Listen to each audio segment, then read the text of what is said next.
Nigerians wonder, given the topography of Nigeria, the size, and the rural areas, some unreachable, and yet, the child labor aspect, the child trafficking aspect, how there is still need to get into those rural areas despite the terrain. How have you been able to reach them? What partners do you have? And what awareness programs do you have? We have the Public Enlightenment Department. We partner with NGOs in all of these rural communities you're talking about.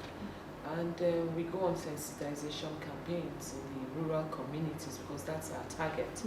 We engage the community leaders, like the chiefs of the villages, the woman leader, the youth leader, and people like that. We have town hall meetings, and we do a lot of awareness campaigns in all of these communities because that's where most of the victims are usually taken out from. And even in the urban areas, we still carry out sensitization campaigns. We identify the endemic areas like the motor parks, the markets, very rowdy areas like that. And we have officers from NAPTIP go and carry out sensitization campaigns from Mondays to Thursdays. It's a work in progress, it's something we're doing. We also do it in partnership with other NGOs too. We have NGOs too who also go out and do things, and we have NAPTIP staff as their resource persons, giving out information, giving out flyers, giving out helplines, and all of that. So yes, it's a work in progress, and it's something that it's continuous. It's not a one-off project. It's a continuous project for as long as this menace lives with us. In terms of the erosion of core values and at family, national, individual level, national, community core values, talking about patriotism, hard work, discipline. How much of the erosion do you think may have contributed in this menace? Yeah, I truly believe that most of these victims are actually victims of their upbringing. The federal government is not going to bring up your children. Parents have a major role to play, and they need to do their bits and leave the rest for the government to take care of. If parents bring up their children right, most of these values will be inculcated in them, and we won't be talking about what we are talking today. And so parents have a role to play, a major role to play. But be that as it may, because of what is going on now, we can't shy away from it, and we can't leave our children to go astray. And so in that regard, the federal government should embark on a national orientation campaign. NAPTIP does a lot of that because whilst we're counseling, we also try to tell them, you must believe in Nigeria first. You must believe in yourself. And that's the only way you can be useful to yourself and to the country. So we also sensitize them. And during our campaigns, awareness campaigns, we also do that. So we're already also embarking on a national orientation and reorientation.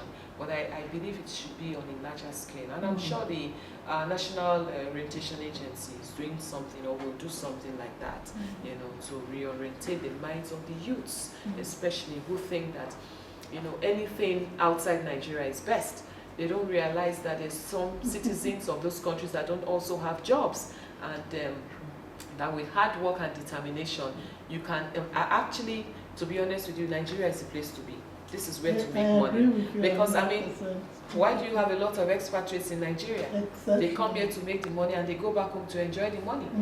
So Nigerians need to realize that we have a lot of potential. The federal government has come up with huge projects. There are all sorts of projects going on. You have the Empower project. I'm sure you know about the Empower. We have the agricultural project. There's so many projects that youths need to key into. But unfortunately, they don't even know that these projects are there for them to pick up. Skill acquisition projects and all of that.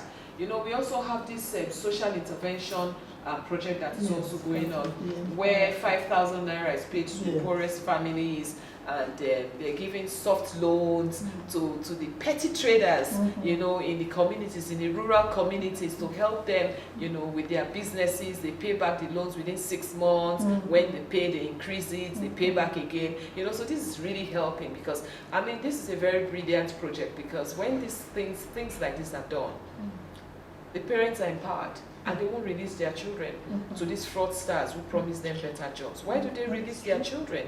Because they think the children will go out, get something, and take care of themselves and take care of them.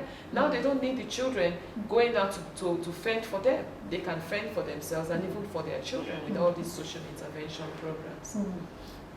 Interesting that you say that, because the Center for Promotion of Ethics, Values and National Integration, it's zeroes in on value orientation. The youth, the children from creche to secondary school and then the universities. But there's the need for synergy.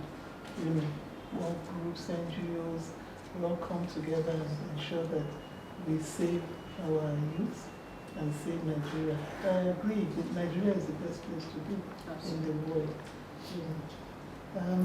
In terms of the agencies that you've been working with, you know, the various, because I think you have about 10 different agencies or 12 that you are collaborating with, and then the UN, other UN bodies. How have you found the cooperation? Has it helped? Well, the truth is NAPTIP cannot do this all alone, so we definitely need to coordinate our activities with other law enforcement agencies, CSOs, NGOs, with the media, with the faith-based organizations, and all of that. So of course, we work with all of these bodies, and yes, we make more progress when we fight this fight in a more coordinated manner, and I think it is helping. So the prosecution aspect, I guess, is one of the challenges. Since people will not say this, they will not say what they see, they probably will not tell which family has, you know, gotten themselves involved in trafficking. Well, we can only investigate what we know and then prosecute. We've been prosecuting quite a number of cases. In the last 15 years, we've had 359 convictions. So many cases are still being prosecuted in court, and we hope to prosecute many more cases. As many cases as we are able to get hold of, we prosecute. Well, for your time, we want to thank you very much. We just want to ask if you have one last word for us to tell Nigerians, and still in the area of awareness creation, what you would see Nigerians, how they can partner with you. And, you know. Yeah, what I want to tell Nigerians is everyone is a partner in the fight against human trafficking. If you see something, say something. There's something that is happening in your backyard, your next door neighbors. You need to be very vigilant and look out. NAPTIP is here. Always report cases of human trafficking to NAPTIP or the nearest police station, and insist when you report to the police station that they refer the cases to NAPTIP, because that is where it should be. And parents, please bring up your children properly. If you bring them up well, we won't be having all of this. Awareness is not just NAPTIP's job. Awareness is for each and every one of us. Everywhere you have the opportunity to create awareness on the ills and consequences of human trafficking, please feel free to do so. It's your duty to also educate the general public on the dangers of human trafficking. Thank you. Thank you very much, Dame Julie Oka-Donley. We are very glad to have taken a little bit of your time. I know people are waiting to see you. We appreciate the other short notice. Thank you.